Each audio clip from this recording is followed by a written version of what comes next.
byaranze kubyakira, ntabwo agahinda kazashira. uwo mugore yitwa Mukamazera Beatrice wo mu murenge wa Gahunga mu karere ka Burera. Mu gahinda kenshi kavanze n'amarira yavuze uburyo yashenguwe n'urupfu rw'umugabo we, ngo kubura umugabo we bimusigiye ibibazo bikomeye byo kurera abana bane, dore ko basanzwe bari mu cyiciro cya mbere cy'ubudehe aho batunzwe no guca inshuro. Ntabwo abana bane ntabwo mfite aho nzabashira pe, nta n'ikindi kintu bafite kizabagaburira. Kubabyarana uko nari nzi ko isasabahahe n'uwo ngo yari yajanye aravuze ati hari igihe azaje guca ibigori bya rubanda nsanga warishe kandi udafite icyo kurya. Iyo nza kumubona wenda nkamushingura nkamugerekaho n'itaka nari gushaka n'ikirago kikamugenda. Cyo nasaba leta ni ukumfasha ubufasha abana bakaja ku ishuri. Uwo mugabo ni Mbonabakeka Felicien. Amakuru agera kuri Keti Radio ngo nuko yiciwe mu gihugu cya Uganda nk'uko Nsabimana Emmanuel babanaga muri icyo gihugu abivuga. Nubwo kabara akakana ni ukuvanga kana Kanyarwanda bakubita ku rugi rwe urwanze gukinguka ko bakubitaga bari gutabaza. Uriya muhungu aravuga ati mwana ubaye iki, barandumbye. Bavugaga gutera bavugaga kurumba, ndaturakomera urakomera, bakubita urugi rwe ruhita rugwa mu nda. Batugiye kuvugira mwene wanyu bashaka umutemagurira mu muhari. Nsabimana avuga ko akimara kumenya amakuru yuko mugenzi we yishwe ngo yagerageje gutabara akurikiranaho umurambo we bawujyanye, ngo nubwo yatabaye ariko ntiyamenyeje uburyo yashyinguwe kuko bamukurikije inkoni bashaka naho kumwica agerageza kubacika. Muri uko kubacika nibwo yigiriye inama yo gushakisha umwana wa nyakwigendera w'imyaka 13 agerageza kumutabara. Ubu uwo mwana akaba yamugejeje mu Rwanda amahoro. Nje nakoresheje ubushobozi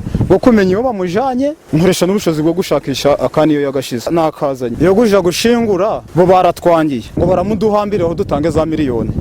Abamushinguye ni polisi n'ubuyobozi bwa Uganda baraduhejeje kugira ngo tutamenya amakuru yabo. Mu kumenya ikimiryango ya nyakwigendera ivuga kuri urwo rupfu rw'umwana wabo, Keti Radio yanyarukiye mu murenge wa Gahunga iganira n'ababyeyi be. Bagaragaje agahinda gakomeye ko kubura umwana wabo, ariko bababazwa cyane no kutabona umurambo we ngo bawushingure. Uwo ni Hitimana Simona Mukangarizi Catherine. Ku wa gatatu wa bonane niho baduhamagaye. Icyo kintu cyo kimbabaza kubona umuntu yaciwe mu Buganda, simenye ukuntu umuntu yahambishijwe ko ntafite ububasha bwo kuja kumutabura, akaba nta bubasha mfite bwo kuja mu Buganda ngo ngiye kurwana nabo. Icyangombwa nuko naba narabonye uwo bataruye. Abaturage bo muri ako gace mu murenge wa Kinoni nabo baravuga ko urupfu rwa Mbonabakeka rwabashegeshe. Gusa abo baturage baremeza ko bakuye isomo muri urwo rupfu, aho bafashe ingamba zo kwirinda kujya mu gihugu cya Uganda. Uganda mwasubirayo ra? oya Uriya babera intangarugero kuko nta byiza byabo. nta muntu ushobora gusura mu Buganda kuko ntabwo batwifuriza amahoro. Abaganda bazi none babakoreho ariko Umunyarwanda yaje bakamwica. Uwo mwana wacu bice tutabizi cyazize